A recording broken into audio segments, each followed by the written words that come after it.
friends, this is Jeannie. Welcome back. If you are new to my channel, welcome. In this video, I'm going to share with you my finished Cinderella journal.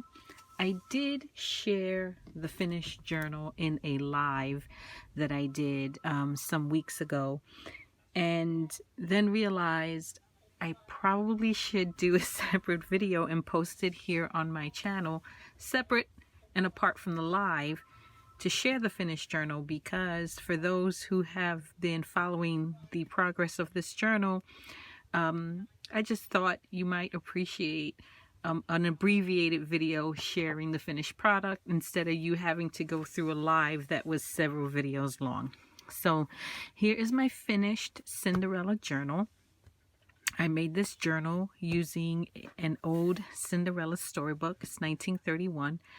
And if you have not seen the prior videos where I share some of the process, be sure to check those out. I will link them in this general area up here as I flip through the finished book. So here is the front cover.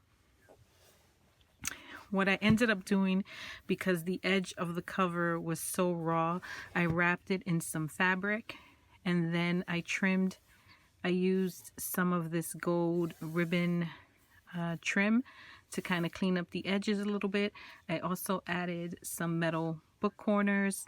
The corners were really soft, and because I didn't want to wrap all of the edges in fabric, what I did was take some, oh, I forget if it wasn't Mod Podge, it was, what is it called, Collage Podge, and just put a thin coating of it over the edges, top and bottom, to keep the edges from further flaking off, because the cover was really, it's so old, the color was flaking off.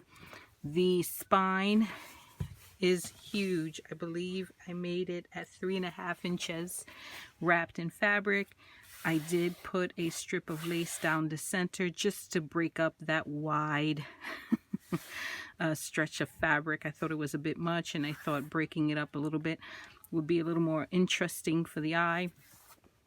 And the wrap goes towards the front and the back of the book, and just like I wrapped the front of the book in some fabric, I also wrapped the back of the book.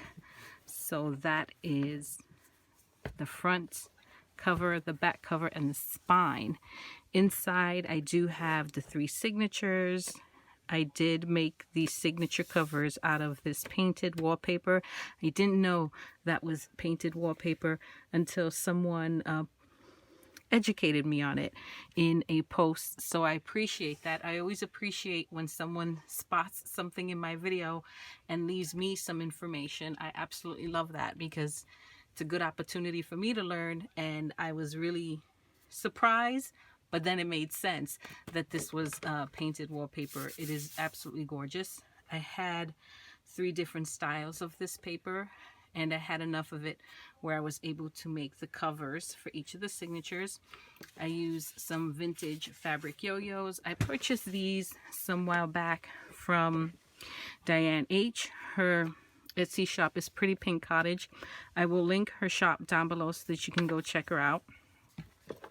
And I kept it pretty simple in terms of embellishments, and that was intentional because I don't know what I'm going to do with this journal. I keep flip-flopping back and forth between keeping it and selling it. So because I'm so undecided about it, I decided to keep it very simple.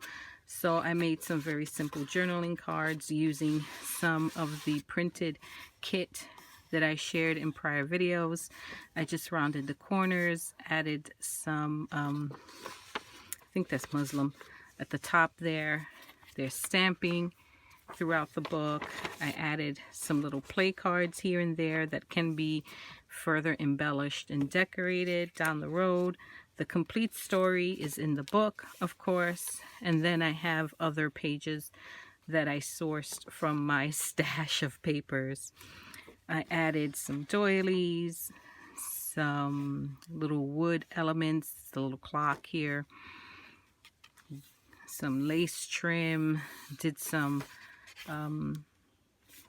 distressing of the edges using my distress ink.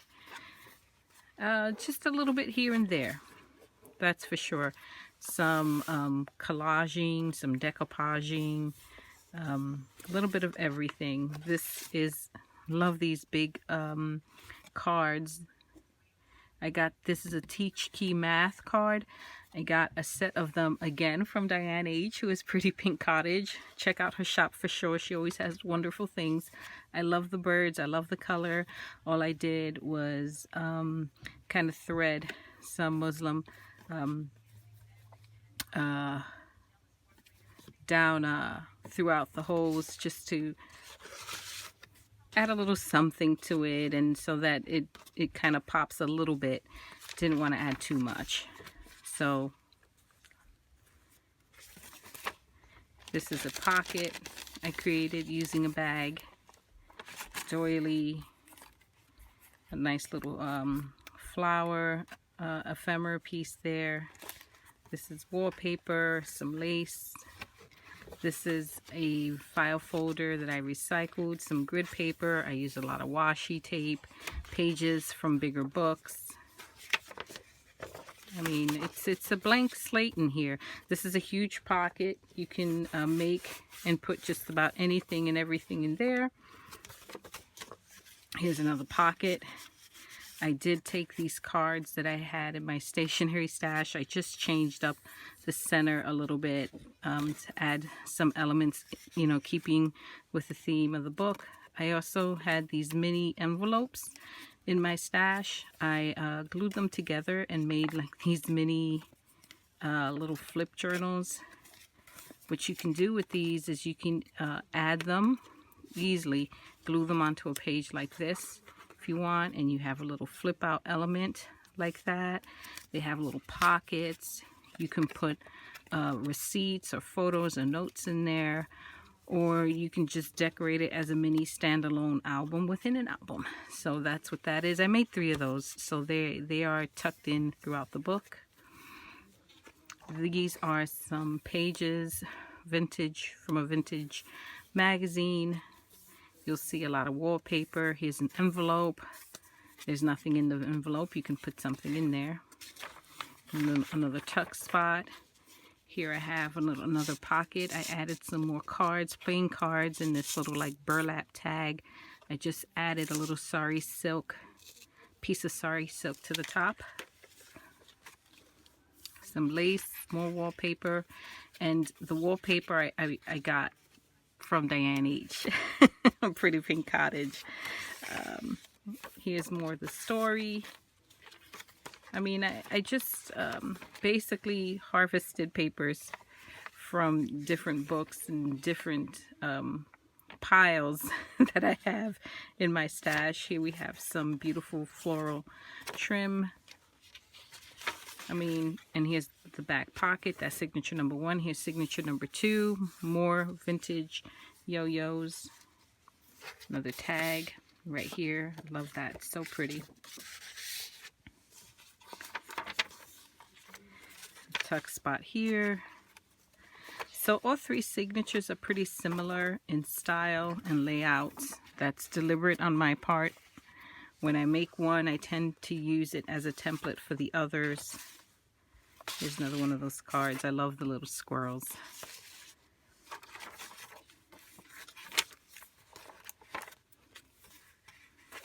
Absolutely love the way this turned out. Problem is I have too many journals. Here's another pocket with one of those cards. More pages from the magazine. This is an album, part of an album I recycled. Here we have, I made several little tuck spots here, or little pockets using this this envelope. And if you open up this bottom one, in here is another one of those albums. This one, instead of a flip out, it's just a genuine little envelope journal, mini envelope journal. There should be another one of these style pockets in the third signature, and that's where I put in the other mini envelope journal. More of the story. Here we have a little pocket, some cards. I'm actually going to move one of these cards over here. Yeah, like that better.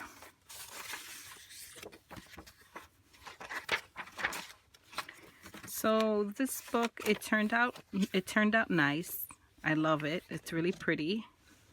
I have no regrets in how I made it. That's always a good thing. Sometimes I make journals and I regret doing something or wish I had done something differently.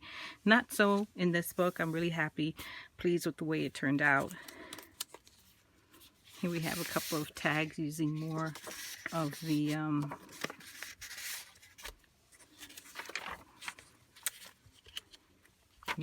digital kit that I purchased. Absolutely love the way this turned out. She is big though, 9.5 by 13, 3-inch spine. She's big. Here what I did was that same file folder, that hanging file folder, I punched some holes and then I threaded some sari silk through there just for some interest. You'll see a little mouse stamped throughout the book in different spaces and places and areas. Another spot there where you can put something. So there's definitely plenty of space for journaling, collaging, memory keeping. In here is that other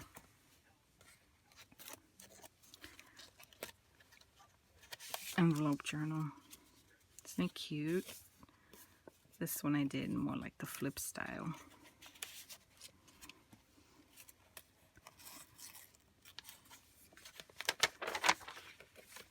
Can put a photo here, make a little note there. Love that. This is more of that painted wallpaper, more of the story.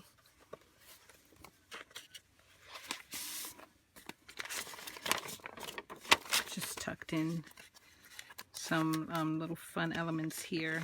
You have this, I think that's avocado dyed sheet. Another one of these cards. I put it in upside down. Silly. Easy fix, right? Just flip it back over. And then there's the back. And then right down here, I just signed it or stamped it. Created just for you by Happily Ella After. I finished it on November 1st, 2020. That's how long she's been sitting here. So that is the finished journal for those who have been following me as I make this book. Thank you so much. I truly do appreciate it. And I appreciate that you took the time to leave comments. And let me know what you think. What's your favorite part of the journal? What was your favorite part of the process? And if you are interested, oh gosh, in purchasing this journal, shoot me an email. I can't say that I'm going to sell it for sure, but maybe if I get an email from someone who's interested, I'll be, I feel obligated to actually sell it than to keep it. So if you're interested, shoot me an email. But thank you, everyone. I appreciate it. My next journal project, I'm not sure what it's going to be. I have so many that I want to do, so I'm just going to let it be fluid, and I will know when I know. And I will say that I do have an altered book that I wanted to make a December daily with. And I started this process, oh my gosh, I can't even say it was last Christmas, but I've been the Christmas before that. And I never finished it. So I'm thinking, all of a sudden, I have an itch to finish it. I'm thinking I might just pick that up and experiment in that altered book a little bit and see how it turns out. So 98% sure that's going to be the next project on my craft desk, but let's see what happens. Thank you, my friends. I appreciate you taking the time to watch. If you aren't already subscribed, please do so. If you like this video, a thumbs up would be greatly appreciated. And if you like my videos, be sure to activate the notification bell so that you will be notified anytime I post a new video. I will catch you all in the next video, my friends. Until next time, bye-bye.